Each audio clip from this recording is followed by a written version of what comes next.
and they are super difficult. Oh, are you going to compile all of your deaths together? Yes. Yay! Right. So something interesting happened here to me, is that I knew there was a bubble cloud there, but I only had one egg, and I needed one egg to kill the piranha plant, so I couldn't even get it. I do believe that's a 1-up, but I can't collect it. Oh. There are no enemies to eat, no eggs, no nothing. Shucks. Do eggs carry over from level to level? They do. I never really paid attention to that. But I only had one. So here, pound the ground. This is actually, I want to say it's the first game that actually introduced the ground pound. I'm trying to think of all other Mario games. This was 1995. I there a game can't think before of that anything had a else. ground This pound. would have to have been the first one. I was thinking really hard, and I think you're right. The only other one I can think of is Mario vs. Donkey Kong, but I don't think he had a ground pound there, so it would have to be this game. Mario vs. Donkey Kong? Or the original Game Boy, just Donkey Game Kong? Boy 1. Oh. I think that one's just called Donkey Kong. Yeah. I have a tendency to call it Mario vs. Donkey Kong. But yeah, Wrong game. No ground pound there. Just... Wrong game. But there, if you clear out the entire path, run back, and get the Chomp Rock, you're able to kill all those enemies pretty easily, and it's pretty fun. Now, the game's going to tell us something pretty important. There's two controller configurations, which don't do a whole lot, frankly. The difference between the controller configurations is that one, you press R to start aiming, press R again to throw, and then the other controller configuration, you press and hold R to start aiming, and you let go to throw. Theoretically, the one where you hold R and then let go to throw is theoretically better, but I've never used it. I've never really seen the name accurate. That's the one I use, actually. Oh, You okay, can, that's... if I remember correctly, you can aim it. For the other one, you kind of have to wait. I can understand that. Typically, whenever I need to make a precise shot, I'll use the L button, so I can set my aim and then throw. But I can definitely understand. The need for the hasty usually doesn't come from the fact you don't need to toss a ton of eggs out. It normally comes from the fact you need to, aim eggs good, I guess. But here I'm just kind of acting silly here. Stop I'm trying losing him. I'm trying to get this key because I want to show off this minigame, because I'm going to show off something that most of you probably don't know about this minigame we're about to play. You get a flamethrower? I've We need a flamethrower. This minigame have a flamethrower. It doesn't have a flamethrower, I'm not interested. This is a game when you first look at, you just think, well, it's darn it, this is a game where I might win, I might lose, but there is a method to winning this game. It's throwing balloons. This is a game of hot potato, essentially, with balloon. This. Yes. There is a way to win always. And it's dependent on how the game starts, and I'm going to show you how to do it when it starts with Yoshi. This is actually technically a better configuration. What you do is you just hold onto the balloon through 5 errors, then throw the balloon at the very end of the bar. You can't go over. If it goes over, you're not going to have enough time to fill the bar and throw the balloon. But if you hit it at the very end after 5 errors, the thief's not going to have any time to throw it back, and you'll always win. So here I'm setting myself up because there's been 5 errors right at the end, and watch. The thief's got no time. I win every time. So yeah, game of hot potato. I completely cheesed it because what I've seen most players do is they just press the buttons, try to press buttons quick, get the hot potato back to the balloon or the balloon back to the thief, under the idea the less time I'm holding the balloon, the more likely I am to win the game, which is true. But the method I just shown wins every time. It is possible for the thief to start with the balloon, and in that case you kind of have to accommodate for the time the thief, or the bandit I should say, he's not a thief, the bandit spends with the balloon, and typically you have to wait till about 2/3 the way through the bar, instead of almost the entire bar. Typically, it depends. If he starts making errors, it can throw off my timing, and I'm curious if that's going to happen during this LP. Because just like the player, you can press the wrong button, and then the game goes and you have to put in the button sequence again. Oh. Which, of course, if that happens, it's a game of hot potato. You're holding onto the potato. Exactly. In the grand scheme of things, that game only gives you 1-ups, so no items. But I kind of hate losing that game. I kind of hate losing games in general. I wonder how much 1-ups will be an issue. I don't think so. I'll probably be over 100 in only a few worlds. I wouldn't doubt it. That's what I was thinking. I remember I had like hundreds and hundreds. We'll be using them too. Not necessarily hundreds of hundreds, but I wouldn't doubt it if a specific level I'm thinking about causes me to die 51 times.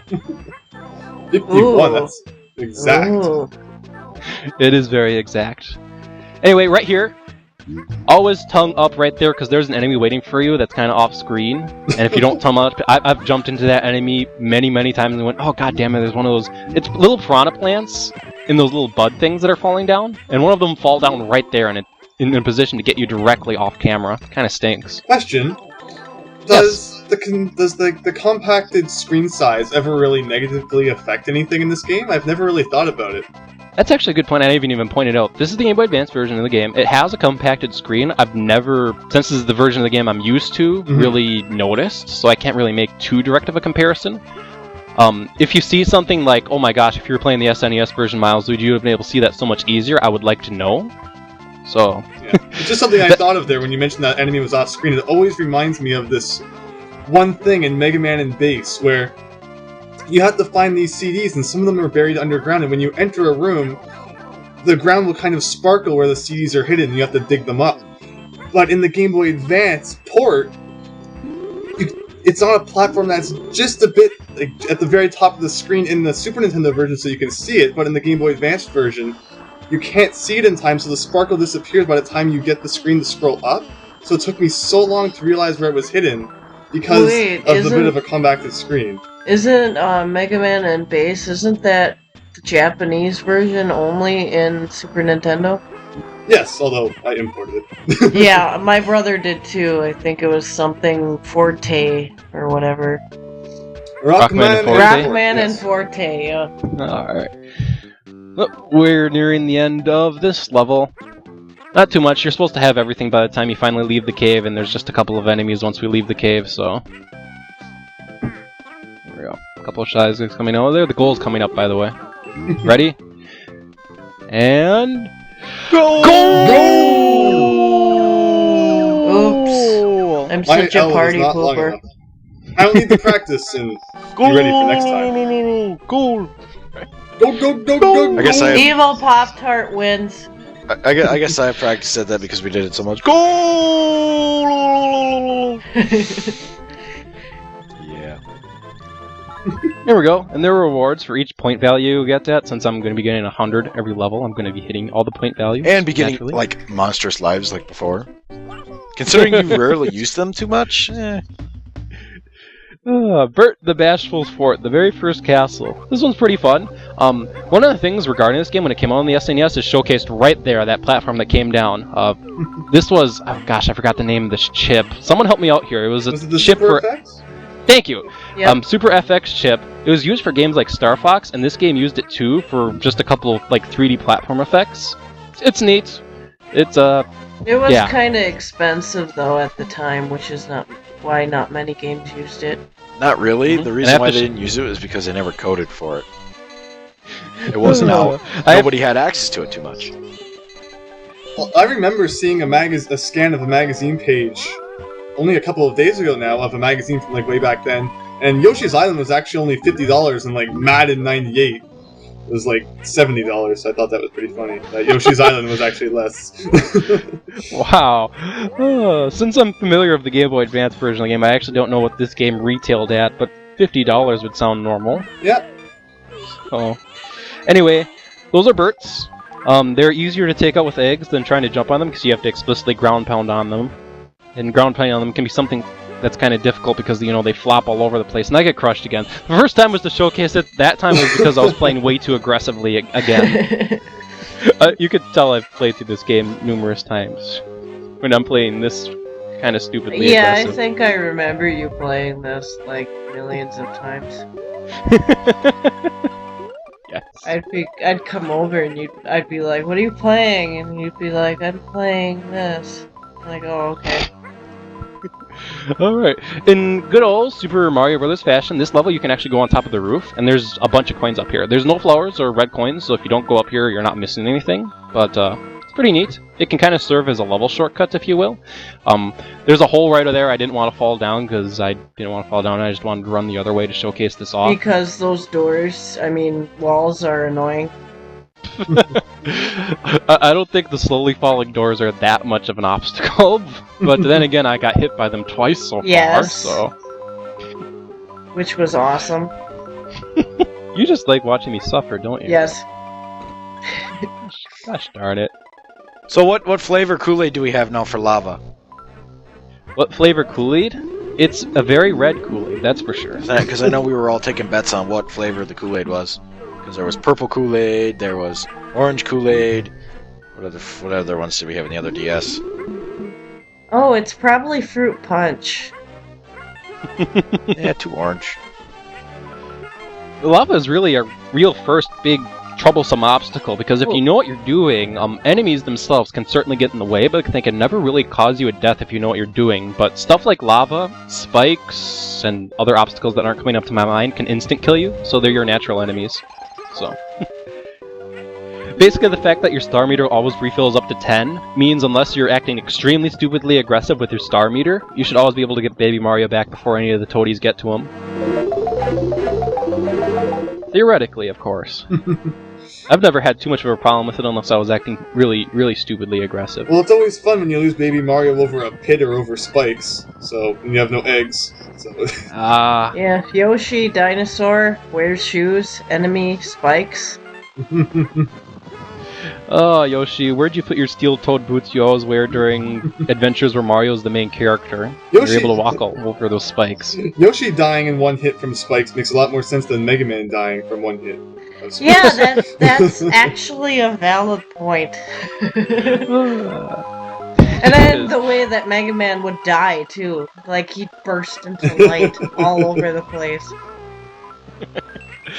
So, something interesting with this room, there's no flowers or coins here, but the room is dark, and since this game came out on the GBA, 2002, 2003, I forgot which year explicitly, it was before the Game Boy Advance SP and Game Boy Advances that had a backlight, so dark areas, at least viewed on a computer monitor or Game Boy Advance SP, weren't actually that dark, but if you're playing it on an original Game Boy, you know, it would really suck and be like, oh, I need more lights!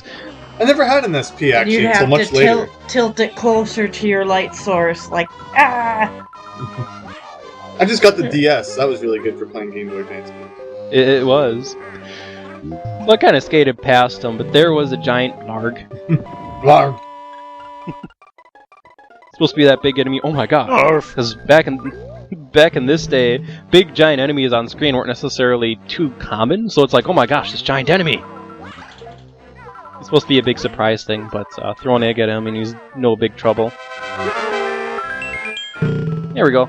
That room has our final flower, and we already picked up the 20 coins throughout this level, so now we just have to go beat the boss. You know, after I run into another freaking Burt. Gosh darn it. Once again, it's a whole lot easier to take those guys down with eggs than it is anything else. Oh my gosh, holy cow. The egg refill station is right there, really convenient. It's nice to go into the boss battle with a full supply of eggs. And the game, I think in this room, literally gives you 2 star bubbles, and each of those gives you 5 stars each, so you could literally enter that room with 10 stars, and you'd have 30 before you get to the boss. Get a load of this! Get a load of this! Using one of Eggman's catchphrases before they became a catchphrase. Catch fries? Catch fries? Are you catching fries? Oh, me and my Wisconsin accent. So here's our first boss. He's not too terribly. Oh god. Burt. Yes, underpants Burt, I guess High you water. could call him. Oh wait, no, not high water. What is that called when you wear your pants too high? I forgot. I couldn't. Someone else help me on that. I don't know. I don't know. Either. Steve Urkel. Yeah, that's what it's called. There we go. But he hops all over the place. You can go into... There's 2 depressed places on the left and on the right that you're able to duck into, which you saw that I had to do earlier, because normally when you throw an egg at him, he ricochets to the other direction. Kids, don't get naked, because you will, like, fart all over the place. Okay? Oh, you'll become incontinent. That's not something you want to have happen to you.